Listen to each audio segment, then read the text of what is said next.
आज हम सब विज्ञान विषय में पढ़ेंगे पाठ 2। क्या हमारे आसपास के पदार्थ शुद्ध हैं। हमने जिससे पहले पढ़ा था कि हमारे आसपास के जितने पदार्थ होते हैं वो दो प्रकार के होते हैं। कुछ पदार्थ तो शुद्ध होते हैं और कुछ पदार्थ जो है वो जिसमें दो या दो से अधिक पदार्थ मिले हुए रहते हैं उनको हम मिश्रण कहते हैं। फिर मिश्रण को अपन ने प्रकृति के आधार पर अलग अलग प्रकार से बताया था। जो मिश्रण होते हैं उनमें सामान्यतः 3 प्रकार से अपन ने बताया था। एक तो विलयन, विलयन के लिए कहा था अपन ने कि जब दो या दो से अधिक पदार्थ आपस में मिल जाते हैं या घुल जाते हैं तो उसको अपन विलयन कहते हैं। विलयन में 2 तरह के पदार्थ होते हैं, एक तो विलायक होता है और एक विलेय पदार्थ होता है। फिर अपन ने विलयन 2 प्रकार के बताए थे, एक तो सममांगी और एक विषमांगी। जब पदार्थ बहुत अच्छी तरह से आपस में विलय हो जाते हैं तो उसे अपन सममांगी कहते हैं, और जब पूरी तरह से मिल नहीं पाते हैं उसे अपन अविषमांगी मिश्रण कहते हैं। विषमांगी मिश्रण अलग अलग प्रकार के होते हैं। इसमें एक तो अपन ने बताया था कोलाइडल होता है और एक होता है विलयन। विलयन के अंदर में ही निलंबन होता है। निलंबन का उदाहरण अपन ने कुछ मिट्टी और पानी का मिश्रण इसमें लिया था। इसी प्रकार से निलंबन के गुण अपन ने बताए थे। ये विषमांगी मिश्रण होता है, इसके कण आँखों से देखे जा सकते हैं और ये प्रकाश की जो किरण होते हैं उनको फैला देते हैं जिससे उनका मार्ग दृष्टिगोचर हो जाता है। कोलाइडल उसको कहा था अपन ने जिसमें पदार्थ के कण जो होते हैं वो समान रूप से फैल जाते हैं, विलयन में समान रूप से फैल जाते हैं, और जब कभी उसमें प्रकाश को गुजारते हैं तो प्रकाश जो है वो उसमें से गुजरता नहीं है। और इस प्रकार से अपन ने कहा था ये सममांगी और विषमांगी मिश्रण। अब अपन आ जाते हैं, जब मिश्रण होता है, मिश्रण में दो या दो से अधिक पदार्थ आपस में मिले हुए होते हैं तो इन पदार्थों को, जो मिश्रण के पदार्थों को अलग अलग किस प्रकार से करें। सामान्यतः मिश्रण अपन ने 2 प्रकार के बताए, एक तो सममांगी और एक विषमांगी। विषमांगी मिश्रण को अपन साधारण भौतिक विधियों द्वारा अलग अलग किया जा सकता है, जैसे हाथ से चुन करके, छन्नी से छान करके या अन्य प्रकार के कपड़े वगैरह से अपन काम में ले सकते हैं। लेकिन जो सममांगी मिश्रण होते हैं उनको पृथक करने के लिए अपन को विभिन्न प्रकार की विधियां काम में अपन लेते हैं। जैसे पहली विधि है वाष्पीकरण। वाष्पीकरण में किसी पदार्थ में या जल में या अन्य प्रकार के पदार्थ में कोई पदार्थ घुला हुआ है तो अपन उसको गर्म करते हैं। गर्म करने पर जल व वाष्प बन करके उड़ जाता है और दूसरा जो पदार्थ होता है वो बचा हुआ रह जाता है। जिस प्रकार से प्रयोग में दिखाया गया है, यहाँ पर ये बीकर लिया है अपन ने। बीकर के ऊपर को वाश ग्लास से ढक दिया जाता है। इसके ऊपर में स्याही होती है, स्याही के अंदर में जो रंग होता है और तो रंग उसमें बचा हुआ रह जाता है और पानी जो है वो वाष्प बन करके उड़ जाता है, और इस प्रकार से स्याही में से पानी अलग और जो रंग है वो अलग अलग हो जाता है। और इस प्रकार से इस विलयन में से विलायक और विलेय पदार्थ दोनों को ही अलग अलग कर लिया जाता है। ये विधि वाष्पीकरण कहलाती है। दूसरी विधि होती है अपकेंद्रण। अपकेंद्रण में जिस प्रकार से आपने देखा होगा, दही या दूध में से हम मक्खन को अलग कर देते हैं। आपने देखा होगा कि जो दूध को मथने की जो मशीन होती है उसको उसमें तेज़ी से घुमाया जाता है। जब तेज़ी से घुमाया जाता है तो उसमें जो ठोस कण होते हैं, जो बड़े ठोस कण होते हैं वो नीचे बैठ जाते हैं और जो छोटे ठोस कण हैं वह ऊपर तैरने लग जाते हैं। इस प्रकार से दोनों प्रकार के कण अलग अलग हो जाते हैं और इस प्रकार से दूध में से मक्खन और बाकी का शेष पदार्थ अलग अलग हो जाता है। इसी प्रकार से दही में से मक्खन और छाछ भी अलग अलग हो जाती है। तीसरी विधि है, जब दो अघुलनशील द्रवों को, दो अघुलनशील है पदार्थ आपस में द्रव घुले हुए हैं, तो उनको किस प्रकार से हम अलग करेंगे, तो इसके लिए पृथक्करण विधि काम में ली जाती है। जिस प्रकार से मानो कि पानी और मिट्टी का तेल आपस में मिला दिया जाता है, तो ये दोनों ही अघुलनशील पदार्थ हैं। इसको अलग अलग करने के लिए अपन पृथक्करण विधि काम में लेते हैं। पृथक्करण के लिए अपन पृथक्करण कीप काम में ली जाती है। इसमें दोनों का जो विलयन है वो डाल दिया जाता है, तो उसमें मिट्टी का तेल ऊपर होता है और जल नीचे की ओर होता है।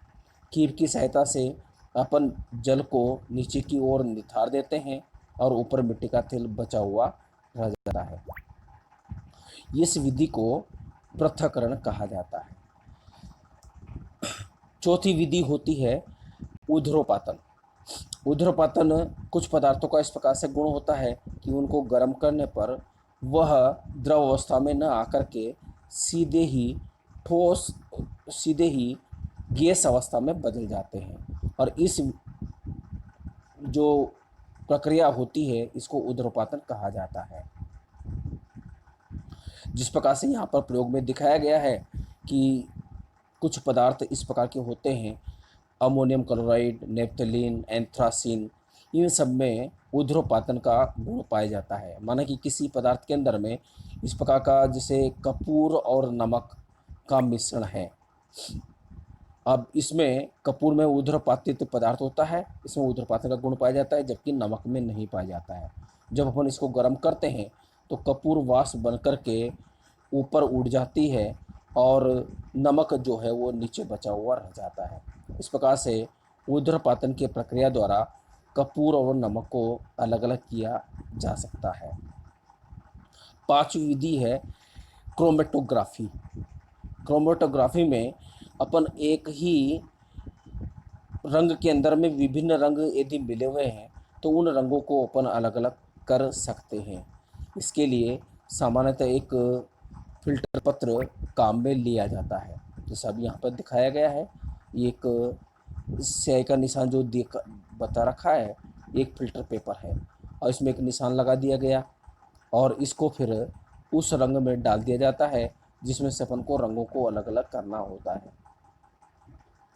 तो जिस इस प्रकार से डालते हैं तो इसमें जो जल होता है वो ऊपर की ओर उठता है। फिर इसके बाद में जो दूसरे जो रंग होते हैं सबके ऊपर उठने की प्रक्रिया अलग अलग प्रकार की होती है। तो कुछ जल्दी ऊपर की ओर उठ जाता है, कुछ बाद में उठता है। तो इस प्रकार से अलग अलग रंगों के स्तर उसमें बन जाते हैं, और स्तर बनने की वजह से उनको अपन अलग अलग कर सकते हैं। तो प्राय डाई के अंदर में दो या दो से अधिक रंगों का मिश्रण होता है। जो रंग वाला घटक है जो कि जल से अधिक घुलनशील होता है वो तेजी से ऊपर की ओर उठता है, और इस प्रकार रंगों का पृथक्करण आसानी से हो जाया करता है। इस विधि को कहा जाता है क्रोमेटोग्राफी। क्रोमेटोग्राफी में ये जो क्रोमो शब्द है यह ग्रीक भाषा का शब्द है।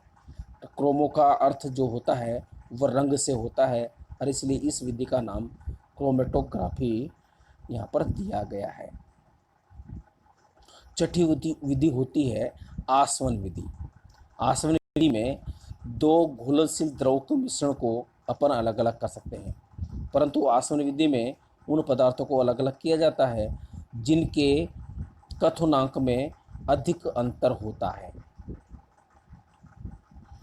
जिस प्रकार से यहाँ पर प्रयोग में दिखाया गया है, यहाँ पर ये आसवन विधि का से जो पृथक्करण करते हैं तो इसमें पदार्थ को गर्म किया जाता है। जब पदार्थ को गर्म करते हैं तो पदार्थ वाष्पशील होकर के ऊपर की ओर उठता है, और उसे वापस पुनः ठंडा करके उसी पदार्थ में बदल दिया जाता है। और जो दूसरा जो पदार्थ होता है जिसका कथनांक में काफ़ी अंतर होता है वो बाद में बचा हुआ रह जाता है। इस प्रकार से दोनों पदार्थों को अलग अलग कर दिया जाता है। फिर बात यहाँ पर आती है कि माना कि ऐसे दो पदार्थ होते हैं जिनके कथनांक में कम अंतर है, तो फिर उनको किस प्रकार से अलग किया जाए। तो उनको अलग करने के लिए प्रभाजी आसवन विधि का प्रयोग किया जाता है। उदाहरण के लिए वायु से विभिन्न गैसों का पृथक्करण, पेट्रोलियम उत्पादों से उनके विभिन्न घटकों का पृथक्करण। इसका जो उपकरण है साधारण आसवन विधि के समान ही होता है, लेकिन आसवन फ्लास्क और संघनन के बीच में एक प्रभाजी स्तंभ काम में लिया जाता है, और इसकी वजह से ही ये जो प्रभाजी स्तंभ होता है यह अलग अलग तापमान पर अलग अलग पदार्थों को अलग कर देता है। इसी प्रकार से वायु से गैसों को किस प्रकार से अपन प्राप्त करेंगे। वायु एक सममांगी मिश्रण होता है और इसमें भी कई प्रकार की गैसें आपस में मिली हुई रहती हैं, परंतु सबके कथनांक यहाँ पर अलग अलग होने से यह प्रभाजी आसवन द्वारा इनको अलग अलग किया जा सकता है। जैसे कि ऊपर बताया यहाँ पर ये वायु होती है, वायु को अपन दाब बढ़ा करके या तापमान करके इसका संपीड़न कर इसको ठंडा कर दिया जाता है और द्रव में बदल दिया जाता है। द्रव में बदलने के बाद में प्रभाजी आसवन कर दिया जाता है। प्रभाजी आसवन करने से अलग अलग तापमान पर अलग अलग गैसें हमें प्राप्त हो जाती है, और इस प्रकार से वायु का जो मिश्रण है, इस वायु के मिश्रण में से हम सभी गैसों को अलग अलग कर सकते हैं। हम इस प्रकार से यदि ऑक्सीजन गैस को, हाइड्रोजन गैस को, नाइट्रोजन गैस को अलग अलग करते हैं तो ये प्रभाजी आसवन विधि काम में ली जाती है। तो आपने देखा यहाँ पर ये कि विभिन्न पदार्थों को अपन इस प्रकार से अलग अलग कर सकते हैं। किसी अशुद्ध नमूने में कॉपर सल्फेट को अपन कैसे प्राप्त कर सकते हैं, तो इसके लिए भी यहाँ पर एक सामान्यतः एक यहाँ पर बनाया गया है ना, जैसे जल शुद्धिकरण का है। तो जो जल होता है वो विभिन्न टैंकों में से होता हुआ और ऐसे पदार्थों में से अपन निकालते हैं जहाँ पर जो कण होते हैं, जो कंकड़ मिट्टी या अन्य प्रकार के जो कण होते हैं वो नीचे बैठ जाते हैं, और अंत में जो है वो क्लोरीन गैस या ब्लीचिंग पाउडर के द्वारा उसको उसमें से बैक्टीरिया को अलग कर दिया जाता है और अपन को शुद्ध पानी प्राप्त हो जाता है।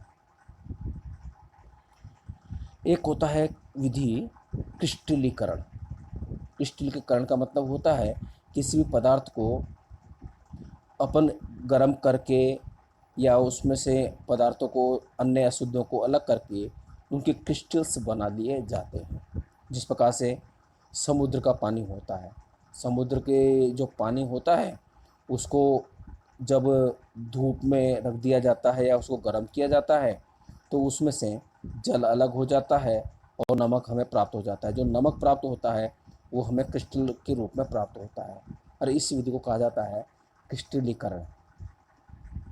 क्रिस्टलीकरण से जो पदार्थ होता है वो इस यदि मानो कि शुद्ध नहीं होता है तो कुछ रासायनिक विधिया काम में लेकर के उसको बाद में शुद्ध कर दिया जाता है। तो समुद्री जल द्वारा नमक को शुद्ध करने में या अशुद्ध नमक से फिटकरी को पृथक करने में, इन सब के लिए क्रिस्टलीकरण विधि काम में ली जाती है। तो आज अपन ने यह विभिन्न प्रकार की जो पृथक्करण की जो विधियां हैं या शुद्धिकरण की जो विधियां होती है इनके बारे में अपन ने अध्ययन किया।